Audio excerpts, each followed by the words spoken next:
So before clicking on this video, I am pretty sure you are already aware of what an Akiya is. If not, Akiyas are pretty much abandoned homes in Japan.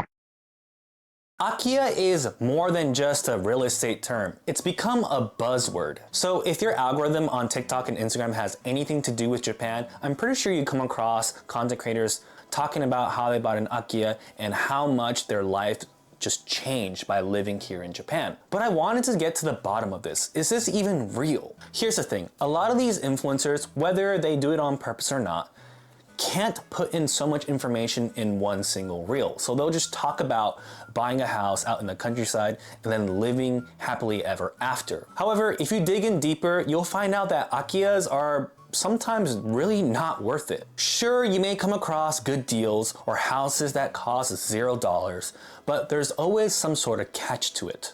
There's a lot of hurdles when it comes to buying an Akiya in Japan. Not only that it is financially risky, you also have to worry about the language barrier and the fact that even if you do buy property in Japan, it doesn't give you permission to live in this country. Now, these hurdles and difficulties when it comes to getting an Akiya is not a hidden thing. In fact, a lot of these influencers or content creators talk about it on their YouTube channels, and you know, it is very difficult, and that's not a hidden thing. So much to the point where a lot of these people who live in Japan are taking advantage of the buzzword of Akiya and creating their own companies, whether they are the middleman of trying to get, foreigners to live in these abandoned homes, or they sell you courses on how to make profit from Akiya. And it makes sense because there's demand for this kind of things. So the point of this video is to not really bash or attack a certain company or a content creator. It's just to criticize the Akiya space as a whole. Now, the Akiya space has been growing quite a lot. A lot of people want to move out of America or Canada because obviously the housing crisis is at its worst. So a lot of people are frantically trying to find a way to get out of this problem. So they look at Japan. They see these abandoned homes. They see that they could fix up these houses that are no longer occupied. But you really gotta think, are these people that are yearning to leave their own country to live in Japan blinded by the urge to escape from financial struggles? Are these houses actually a good deal? Or are these abandoned houses worth the headache to live in? Let's find out. Now, when it comes to Akiya, there's a lot of resources online into learning how to obtain a house in Japan. And I decided to go after the head of the snake, Anton in Japan. Now, before we go any further, I just want to say that I respect Anton in Japan as a creator. For those who are not familiar with Anton in Japan, he pretty much is one of the biggest Akiya creators on YouTube. He started out as a model in Japan and then kind of transitioned into doing real estate stuff once he found love for these old abandoned houses in Japan. And in Anton's book, Free Houses in Japan, which I highly recommend, by the way, if you want to know more about Akiyas, he talks about how difficult it is to buy this Akiya in the middle of Sangenjaya, his process, talking about how much money it costs to even throw away garbage in Japan, and the rules and regulation on whether you can pull up a truck in your front yard to clean up debris or whatever. All these struggles that he had to go through to make this house the way it is, which is beautiful, by the way, if you haven't seen it. It's also like an Airbnb, one of the more popular ones. All of it is very transparent in his book. So if you guys want to know more about Akiya, definitely highly recommend it. It goes into the nitty-gritty details of how much things would cost. But to be honest, Anton isn't the only creator in this space that blew up due to the hype behind Akiyas. And it's really nice because a lot of these creators are very transparent in how difficult it is in getting an Akiya, and it's a really good source of information. However, when it comes to like TikTok or Instagram, these videos are only 20 to 30 seconds long. So a lot of the information just gets lost. Now, while these Akiya influencers or content creators are seemingly doing well on camera, Is this true for everyone else? Now, I understand that a lot of people want to become the next YouTube sensation, but realistically, for a lot of people, not everyone wants to be an influencer or a content creator. It just doesn't seem like buying an Akiya is feasible for the everyday person. And this is a reality check that a lot of people can't swallow. Oh, that sounded weird. When you learn more about Akiyas, you can just understand that it's just not really worth it for the normal everyday people. And I'm so sick and tired of Instagram showing me threads about people complaining about how expensive it is in America and how they would love to live in Japan and buy these pieces of crap homes. I got so fed up with these posts on threads that I started rage baiting a bunch of people talking about, how Akiyas are not really worth it. And, I did make a post here and I really do mean it. I do think that these Akiyas for the most part are not worth the time and effort into fixing. But I'll get more into that later, but can we just talk about how horrible of a platform Threads is? There is not a single person that is real on this platform. Text-based social media will never be good as long as algorithms exist. A lot of these Akiya sites tend to show pictures of these homes with very cheap price tags, even those that cost $0. But they're not really explaining the catch. There's always a catch with these Akiyas. Japan has a fixed asset tax and city planning tax. The land is taxed based on its assessed value, not the selling price.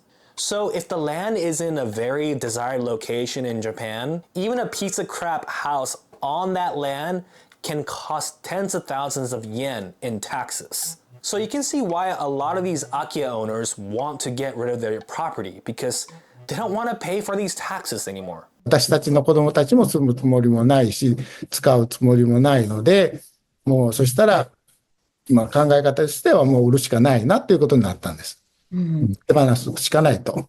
But it seems like everyone on social media who's interested in Akiyas don't do the proper research. They just see the buzzword Akiya and think it's a free house when there's a lot of work that goes into these homes. Because let me tell you, depending on how old these homes are in Japan, some of them don't really do well against earthquakes. So you would have to fix that. A lot of the houses, even newer houses that are being built in 2025, don't have proper insulation. So you can see how annoying it would be to live out in the countryside with a bad foundation of a home and a lot of snow. I also got a lot of comments on people saying, oh, just turn it into an Airbnb. Well, if it was that easy, everyone would be doing the same thing. Now, I think the idea of building an Airbnb became popular because Anton in Japan's house in Sangenjaya. Anton had a lot of press following him around while rebuilding this house. Not only that he had a YouTube channel that blew up because his journey into rebuilding this beautiful looking house in Sangenjaya, he also had a bunch of TV crew, made books about it. He became very successful from this one house. But it works for him because he's in the middle of Tokyo and he's also a content creator influencer. But for the normal everyday people, you're not going to find an Akiya in Tokyo. If you want to get a nice Akiya in Tokyo, it's probably not going to happen for everyday normal people like me and you. You would need to know a lot of connections. You would have to have a lot of money. You would have to have a bunch of lawyers that will help you out with your visa situation or your real estate situation. There's a lot of things in play that just makes it hard for anyone that is interested in getting an Akiya. Unless you want to live outside of Tokyo, unless you're okay with living in the mountainside of Gunma. Let's just say you get really lucky and you land a home in Tokyo, which was an Akiya, and you want to make it an Airbnb. A lot of the cases, they're going to say no. First of all, you would have to register under Minpaku law, which is a lot of paperwork, but probably doable. And then after that, you'd have to get approval from your neighbors and the community. So your neighbors and community can also stop you from having an Airbnb because, let's be honest, a lot of people that use Airbnb are very loud tourists, which can piss off a lot of locals. And after all that, you have to comply with safety, sanitation, and zoning laws, which is a lot of work. The laws on Airbnbs have changed quite a lot in Japan. I don't know if you've used an Airbnb in Japan lately, but there's a lot less option to choose from maybe, 8 to 10 years ago. And the reason behind it is because of these laws. These laws make it hard for you to have an Airbnb, and a lot of people just naively want to get an Akiya to make it into like a flippable business. But in most cases, you're not. The truth of the matter is that a lot of these homes just depreciate in value. Depending on how your house is constructed, especially wood, they constantly depreciate. So when you buy an Akiya, don't view it as a business investment, okay? View it as a life investment, because a lot of these Akiya banks do not want people just buying up these homes and not living in it. They want you to be a part of the community, and they want you to assimilate with the community. An Akiya bank was something that was set up for Japanese people, to bring people, to entice people back into communities, to join them again. There is usually some requirements for Japanese people to come back and to buy this property. Part of that requirement might be to join a farming community.